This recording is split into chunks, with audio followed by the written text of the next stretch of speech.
rejoice, for according to this article in Collider, The Witcher Season 3 will actually be more faithful to the books. Showrunner Lauren Schmidt-Hissrich also explains the massive scope of Season 3. Scope of Season 3. My mistake. How silly of me, when I left you last time, the actor playing King Vizimir of Redania was acting like he was in a pantomime. With all due respect, Dijkstra, you provide the intelligence, I make the decisions. While his brother Radovid looked on. There was a power struggle going on in their kingdom, and Vizimir's Queen Hedwig was negotiating with the belligerent and massive kingdom of Nilfgaard, who were threatening to invade all of the kingdoms of the north, including theirs. The spy masters of Redania have had Hedwig's head cut off and made it look like Nilfgaard did it. So they had Radovid deliver the head to his brother in a nice box, and Radovid was starting a romantic relationship with Geralt's friend Jaskier the Bard. So there you go, it's just like in the books, with only the slight cosmetic difference that in the book, at this point, Radovid was around 12 years old. Oh, also he wasn't gay. Yeah, Jaskier wasn't trying it on with a 12-year-old boy in the books. Also, Radovid wasn't Vizimir's brother, Vizimir was his dad. Also, Hedwig, the previous owner of the head in the box, was not Radovid's sister-in-law, she was his mother, and also in the books, she was alive. She acted as Queen Regent when her husband died because Radovid was too young to lead. So, this is you trying to be more book accurate, is it? You're either liars or delusional beyond belief. Though I still think the series should be maybe more like the games than the books. It does seem to be the games that propelled the IP to worldwide fame. And while the books are quite secretive about who's responsible for what's going on in Redania, the series blows it right away and just tells the audience it's race-swapped Philippa Eilhart and a person working for her that she has a really unappealing intimate scene within the show.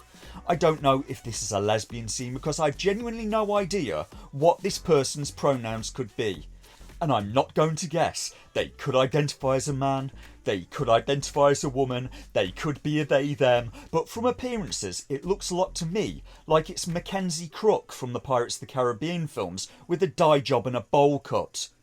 Later on in the series there was supposed to be a love scene featuring Geralt and Yennefer together. It should have been in episode 5 after the party at Aretuza, but they cut it from the series. In the books it was really kind of romantic, a real slow burn as Geralt and Yennefer flirted throughout the party. There's lots of intrigue and then afterwards they passionately make love in Yennefer's room. It's a lovely window into their relationship and the two characters. Afterwards, they're very attuned to each other, and Yennefer, being a mage, can see into Geralt's mind and he knows this is the case. So he thinks nice things for her to see in his mind. He thinks about stunning landscapes. He thinks of them growing old together. It's kind of beautiful. And then they make love again, and Yennefer screams so loud she wakes up most of the building. Some people are very annoyed and a few applaud out of their windows. And they cut that scene from the series. So far, it was the best part of book 4 for me, and they cut it. They cut it from the series. They found time for Mackenzie Crook's O-face though. It seems though that the people behind The Witcher show had to do these things.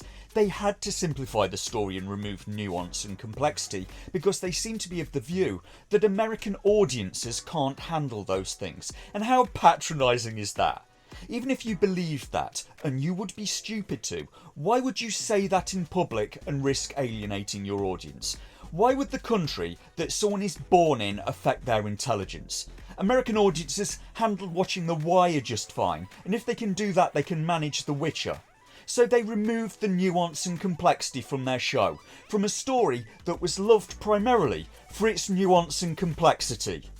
I mean, of course, Americans are just too stupid for nuance. Don't let the fact that as a country, the US has the most Nobel Prize winners of any country in the world get in the way, and that it's not even close. America has 400 by the way, and the next nearest is the UK with 137. Granted you have to take population into account, but how would that even work?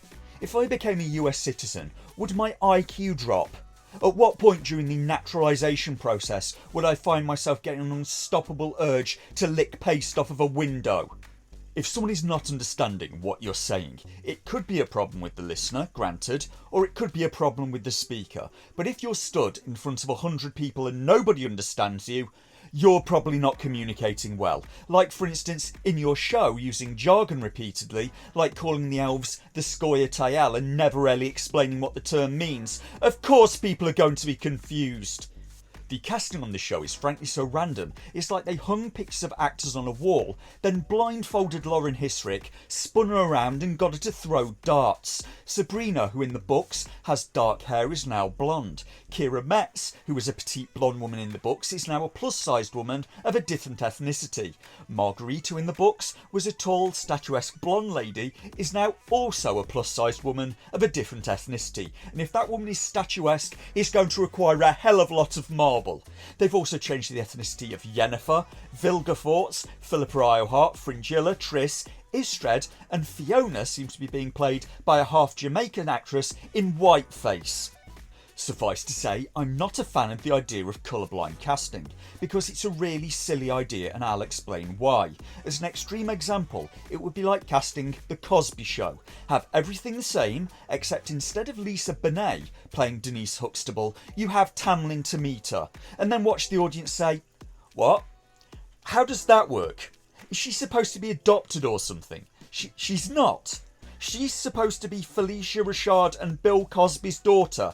How's that supposed to work exactly? Do you get it? The casting of a show has to be congruous with the setting. It has to fit and be in harmony with the story. You can't just throw people in wild. How can I put it? You know Ed Norton's role in American History X, yeah? That wouldn't have really worked if they'd have cast Jamie Foxx, would it? Or how about Django Unchained? Everything the same, but Django is now being played by Ed Norton. That wouldn't have worked either, would it? But on The Witcher show, they just break the world setting again and again. It's a fantasy medieval society with diversity like San Francisco. They have a scene in a bar in this episode. Probably in Nilfgaard, but in the show, I have no idea where people are supposed to be at least half of the time, and the people in the bar are singing a song, and my ears did a double take the first time I watched this, because they're singing a song about Nilfgaard to the tune of the real-life Earth song Wild Rover by the Dubliners.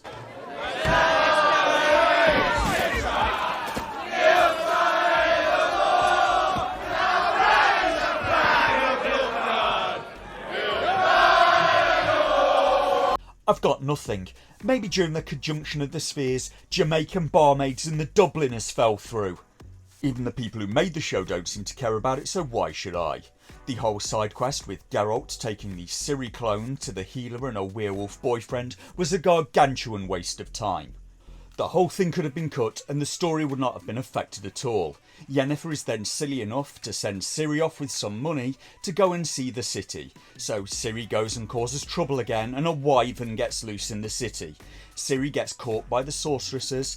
In the series, Ciri realises that she doesn't want to stay with the sassy drunken wine aunt, as opposed to what happened in the book, where it takes the time to show that Aretusa is like a gilded cage.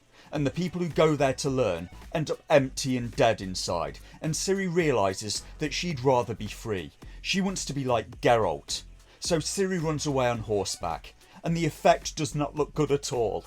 She's tracked by the spectral riders of the Wild Hunt coming for her again. Now the Wild Hunt are an interesting concept. They're a group of mythical warriors based on Northern European folklore that's strangely common and well preserved across many nations. In Germany it's called the Wilderjagd, but the idea is spread across Scandinavia, the UK, France, the Netherlands, Ireland, Spain, Poland, Belarus, Slovenia, the same idea again and again with minor variations, all with different names. In parts of Spain it's supposedly called the Huesta de Guerra.